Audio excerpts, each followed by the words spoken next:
How's it going, guys? Welcome to TheBlueShifting.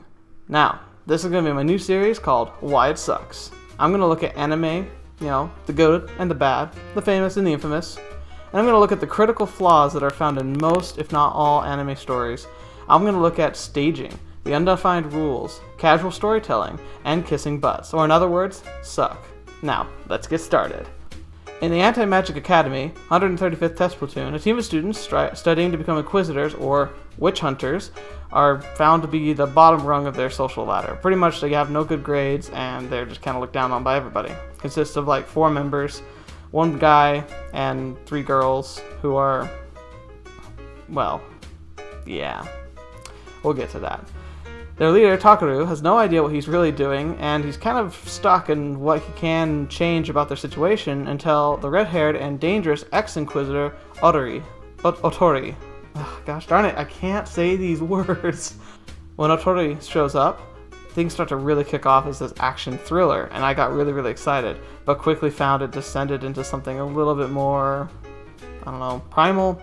It stepped right into that harem ecchi, and really steps away from something that was really giving it a lot of good tone and a lot of good message. So, why is there such a big problem with this? Well, let's talk about it. First, we're going to talk about staging. The most important thing here is that the characters have very little effect on what happens in the plot. That's what really staging is all about. Several characters are introduced, in fact, who aren't even given proper names.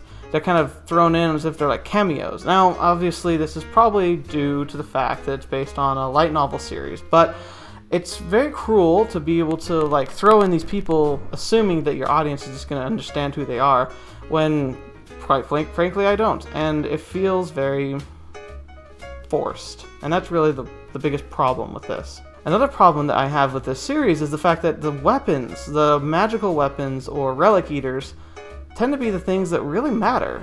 It doesn't matter how skilled a person is, ultimately it's these weapons that make them witch hunters.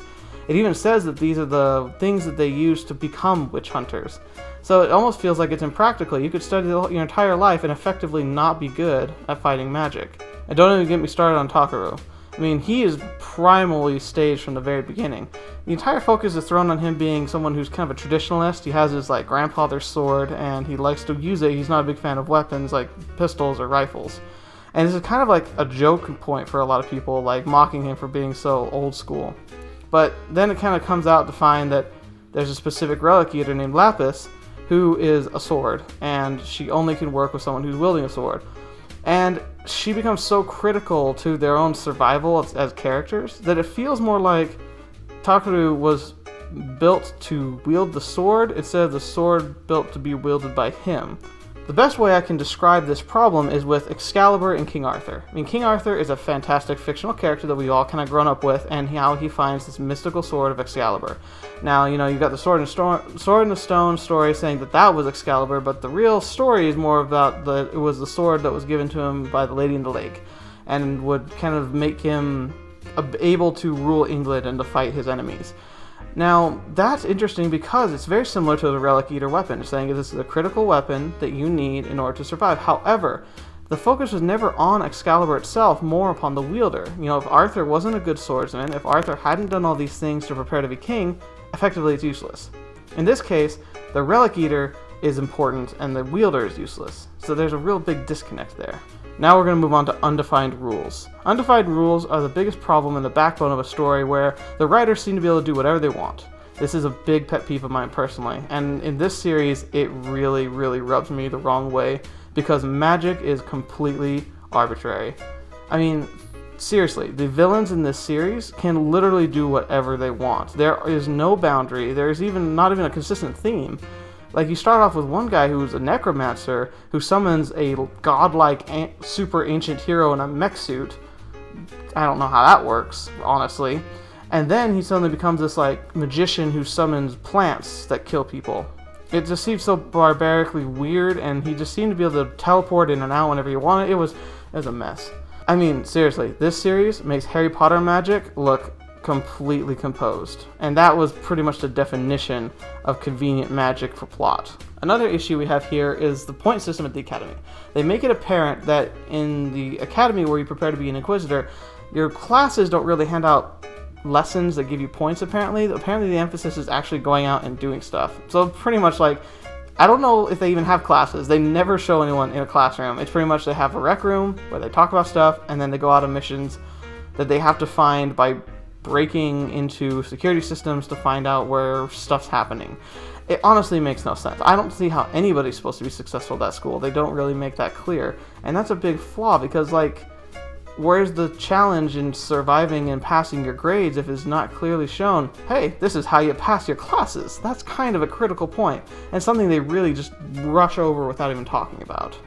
The next area of flaw is casualness. Now, casualness can be odd to define, but I define it specifically in a story base as an inability to make stakes, or to make it so that you really kind of cruise through the series and know that nothing really seriously bad is going to happen.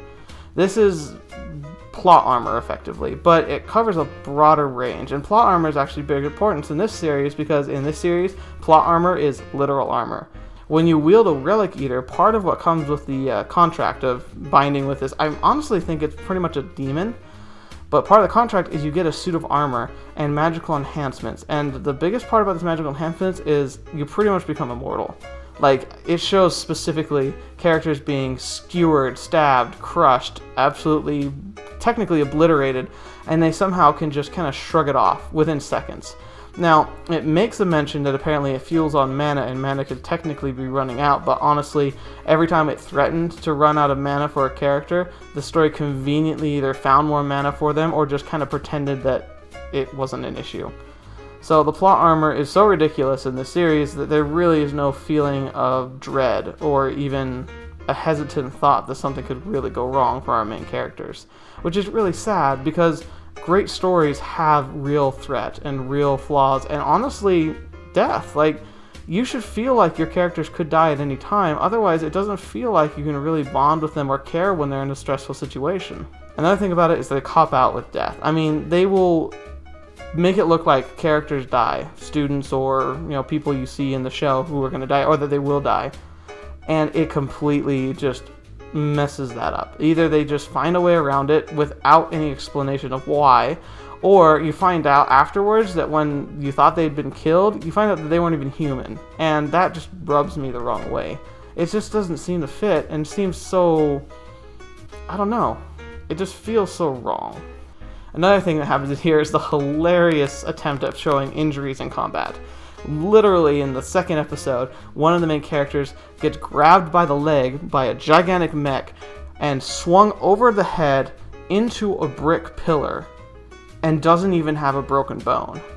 That should have splattered that person across the pavement. I guarantee you that if you have the strength to throw somebody across, like, I don't know, a garden into a giant stone pillar that makes the pillar crack, like, that person is going to be dead.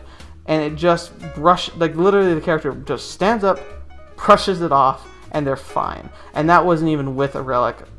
So I don't really know. I don't think anyone could have actually died in this whole series. And that makes it so there is literally no threat. There's no threat to the characters, there's no threat from magic users, there's no threat to the world, and there's not even a threat of flunking. Like, they are in situations where they pretty much say, we should have flunked out, and it starts off in the series saying that they've gone through half the year and have a score of 0. If I had gotten a score of 0, even in the crappy United States, like elementary schools and like high school education systems, they would probably kick me out. I mean, there's only so much you can do with someone who has a 0. Like, mathematically, you can't even get a 50% at that point if you got 100% on everything else for the rest of the year. So obviously they can't flunk out, and so I hate when they keep like tiptoeing around the issue, saying, oh no, we're gonna flunk if we don't do this, we better do everything we can to pass this stuff or to go to the cultural fair or whatever. It just seems ridiculous that they even try. And the convenient lack of casualties, don't even get me started on that. They will talk about people dying. Like in the first episode they talk about someone murdering 50 people, and you've got this backstories that involve people dying, but during the series when you're watching it, you're watching like horrendous like city catastrophes of like literal bombs blowing up in the streets, mechs running amok, magicians going and killing people and rising people from the dead to make an undead army. They say all these horrible things are happening, but if there are civilian casualties, they don't care. Oh, they defeat the magic person. Oh, everything's up cool then. Hey, everyone's happy. No consequences whatsoever. No grieving for civilians who might have been lost. And towards the end of the series, it even gets to the point where a apocalyptic event is happening, and it never even hints or implies that anybody actually died. There's no possible way that would possibly happen, and so it's so cheapened. And the whole experience just becomes so just weighed down to the point where it's meaningless. And finally, the last thing is the butt kissing. Like, seriously, I don't understand why series feel that they have to like bend over backwards to try and make, I almost want to call it clickbait at this point, because the fan service is just extreme. Like, it doesn't go to the point of being a true hentai, but it's got the hentai spirit to it. It's got this idea of just perversion of all the main characters, except for maybe the main guy character, who seems to have the only lick of real virtue in the whole group. But even then, he's more of a pacifist. Like, he just kind of pretends it's not happening. And it's just the most bizarre thing to me, because it becomes clear that it's not a part of the story in any way. It's pretty much there just to get that, I don't know, the clincher for the people who are watching, just to kind of keep the attention of the audience. And the problem with that is, if you rely on your fan service just to hold on to your audience, that means your story has nothing to it. And that makes me think that the people who wrote this knew that. And so why are they even focusing on the fan service when they should be focusing on this abysmal plot that really just needs to be resuscitated at this point? Fan service is something that's inevitable, and it sells. I mean, it's the way the world works. However, I am very bothered when fan service detracts and replaces story. Fan service can be awesome. Fan service can be hilarious. It can be some of the funniest parts of any anime you watch in the proper like levels and conditions. But when it has this halfway thing where it's trying to be like an action movie adventure and this ecchi, the battle just loses on the side of the story on both sides, and it feels very forced. And the harem aspect is even forced. I mean, we have the main guy character who literally has all these girls who he's working with literally falling in love with him throughout the series because, and I quote, he says to them, "Let me take half your burden." I don't understand that. If that line actually worked the way it does inside there, you would never have to worry about getting a girlfriend. You just go on a date and just tell her that half her burdens are yours, and boom, she'd be wanting to marry you right then. It's so insulting to think that a girl is only waiting for some man to come around who is willing to listen to her talk about her problems, say that he's willing to support her, and boom, oh, you're the person I've been looking for my entire life. It's absolutely appalling, and I'm just really disappointed, because harems can be a funny and interesting scenario to put a main character in. It can really be quite enjoyable and witty, but in this situation, like, the chemistry is just not there. Not in the faintest. And even at the end, like, first of all, we don't even see any resolution of any of their feelings, but it also kind of, I don't know. Harems really don't work when you can tell the writers have already decided who's going to fall in love with who eventually. And you can kind of feel that through the series of like, oh, they're all cute and they all love him, but this is the one he's going to fall for. It's stupid. And so, ultimately, 35th Platoon, you suck. You really just kind of missed the boat on this one. Well, that concludes my anime review. Leave a comment if you have an opinion, like if you liked it or disagreed with it. I want to know. And I also want to know if there's any series you want me to go back and review. I'm loving going through all the older anime, and I'm probably going to start picking up and doing some reviews of those as well.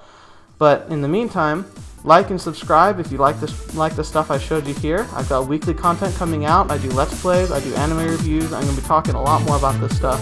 Thanks for watching, and until the next time, see ya!